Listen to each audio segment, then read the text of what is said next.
राज्य योजना बोर्ड उपाध्यक्ष संजय कुमार दासवर्मा व्यक्तिगत सहायक चित्तरंजन पल्लई हत्याकांड घटना आज अपराध नियंत्रण शाखा बा क्राइम ब्रांच को सफलता मिली।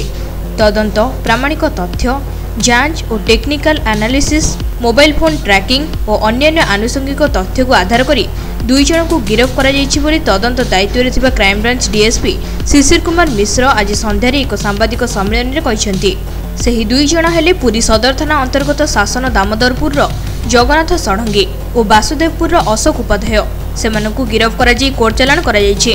सेमानकु 7 दिन रिमांड रे आनी पुणी अधिक तथ्य संग्रह पई क्राइम ब्रांच कोर्ट रे आवेदन करिसेंति बोली श्री मिश्र गणमाध्यम को सूचना दैछंती। एही घटनाटी डिसेंबर 11 तारिख शनिवार राति रे घटिथिबा बेले 12 तारिख रविवार दिन चित्तरंजनकर बड़ बापा पुरी सदर थाना रे निखोज और अपहरण होईछि बोली एतला दैथिले। 13 तारिख दिन गड़ मुगसिरा निकट भार्गवी नदी चितर शव मिलिबा परे हत्या मामला सदर थाना पुलिस रुजु करिथिला। 15 तारिख दिन क्राइम ब्रांच टीम दायित्व नेबा परे तदंत आरंभ करिथिला। ए संपर्क रे जंबारसुआ नदीबंध और पठा चक्रपड़ा ग्राम सानबंधकरा ग्राम माटियापड़ा जगार भड़ाघर संपर्क रे टीम अनुसंधान करिथिला। ए संपर्क रे 5 जन व्यक्तिंकर पॉलीग्राफ टेस्ट करा जायथिला। चित्तरंजन परिवार सदस्यों को बयान रेकर्ड करा जायथिला।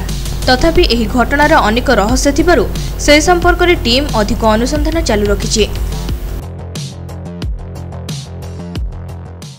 हमरो एही मास 11 तारिख एवं 12 तारिख मध्यरात्र रे हमरो चित्तरंजन पल्लई से मिसिंग होइथिले एवं ता परवर्ती दिन तांकर दादा हमरो सदर थाना रे गोटे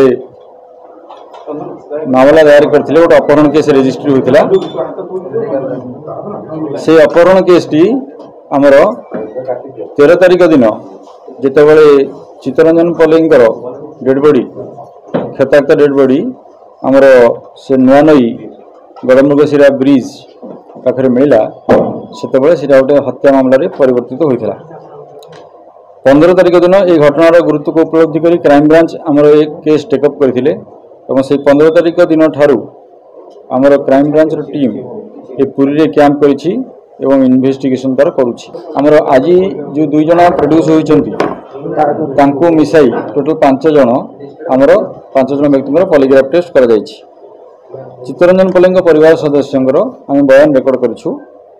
आमर एथरे जेते गुडी आमर दिग रही टेक्निकल एनालिसिस एंगल इंक्लूडिंग आमर फोन एंगल भी से सब करा जायछि। वर्तमान भी सब से कार्यक्रम चली आमर समस्त साक्षी एवं जहाँ एविडेंसेस अच्छी से सब को आम पर्यालोचना करी आम जगन्नाथ षडंगी और अशोक उपाध्याय को यही केस अरेस्ट कलु एवं तांको आज आम कोर्ट रे प्रोड्यूस करिछु।